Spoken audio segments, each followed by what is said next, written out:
తెలంగాణ రాష్ట్రంలో సాధించుకున్న తెలంగాణలో మరి ఆనాడు రాముని రాజ్యం చూడలేకపోయినాం, రాజశేఖరుని రాజ్యం చూసినాం.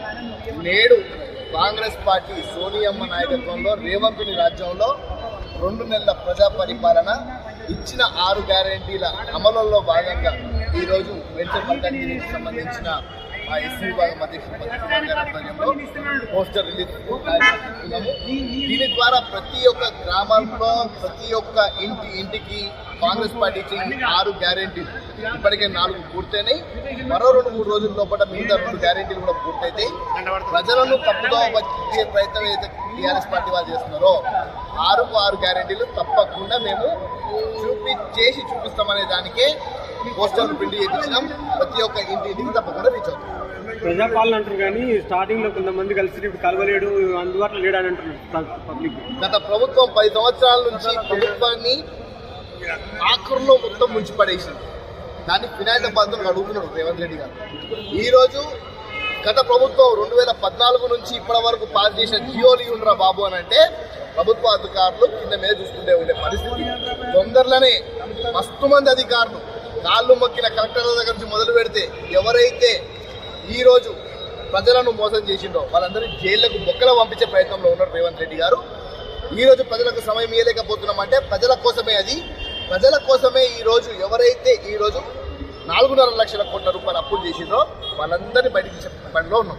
2 నెలల పాలన కాంగ్రెస్ వచ్చి అప్పుడే పబ్లిక్ లో చాలా సమస్యలు ఉన్నాయి. కానీ రాజీవ్ గాంధీ స్టాచ్యూ పెట్టడానికి కారణాలు, రాజీవ్ గాంధీ గారి స్టాచ్యూ ఈరోజు నిశ్చయించింది కాదది. రాజీవ్ గాంధీ గారి స్టాచ్యూ ఆ ప్రాంగణంలో కాంగ్రెస్ పార్టీ ప్రభుత్వంలో ఉన్నప్పుడు రాజశేఖర రెడ్డి గారు నిర్ణయించిన ప్లేస్.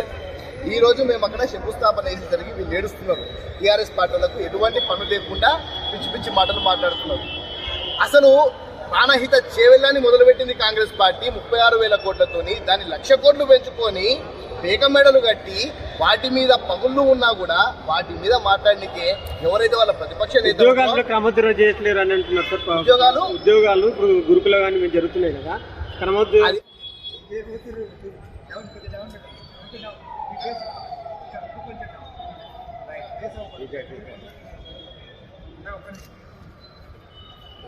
అర్థం జరిగింది.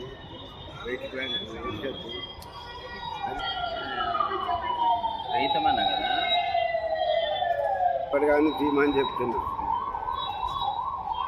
ఆయన మా నంబర్ 1 ముగ్గురు తిట్టుడు తప్పితే పైసలు తీడు. తెలుసా నీకు? ఎప్పుడైనా ఇచ్చాడా?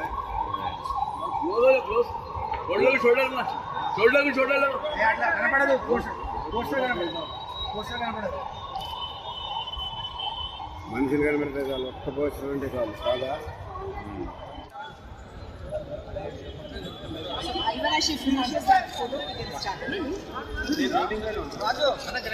అన్నా మీరు దొబ్బకండి ప్లీజ్. అక్కడ ఎంత లేడీస్ ఉన్నారు కలిసారంట మేడం ని.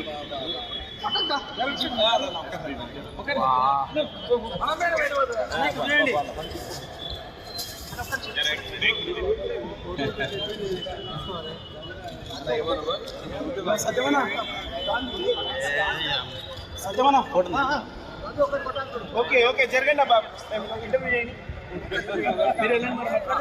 పార్టీ పూర్తి స్థాయిలో ఖాళీ చేస్తామన్నట్లయితే మేము గట్టిగా శపథం తీసుకుంటున్నాం. ఎందుకనంటే మాకు 18 ఏళ్ళ నుంచి ₹1 లాభం లేకుండా, మాకు ఉద్యమకాలను గుర్తించకుండా అన్యాయం జరిగింది. అక్కడ మాకు ప్రతిరోజు వాళ్ళ ఫ్యామిలీ, వాళ్ళ ఇది, వాళ్ళ కడుపులో చూసుకోవడం తప్పించి మాకు ఈవెన్ పోలీస్ స్టేషన్లలో పార్టీ నాయకులను చూడకుండా కూడా పోలీస్ స్టేషన్లలో కూడా కేసులు పెట్టడం జరుగుతుంది. ప్రతి కాన్స్టిట్యున్సీలో అదొక అన్యాయం జరుగుతుంది. ప్రతి ఉద్యమకారులకు ఆ కాన్స్టిట్యున్సీ, ఆ ఎమ్మెల్యేలు, ఆ మనుషులకై చూసుకోవడం తప్పించి మాకు అధిష్టానం నుంచి ఎప్పుడు కానీ ఉద్యమకారులు మీ కాన్ఫరెన్స్లో ఉద్యమకారులకు కూడా చూసుకోండి, వాళ్ళకు కూడా పట్టించుకోండి అని ఏ రోజు చెప్పిన దాఖలు లేదు. ఎప్పటికైనా ఉద్యమకాల అవసరం లేదు.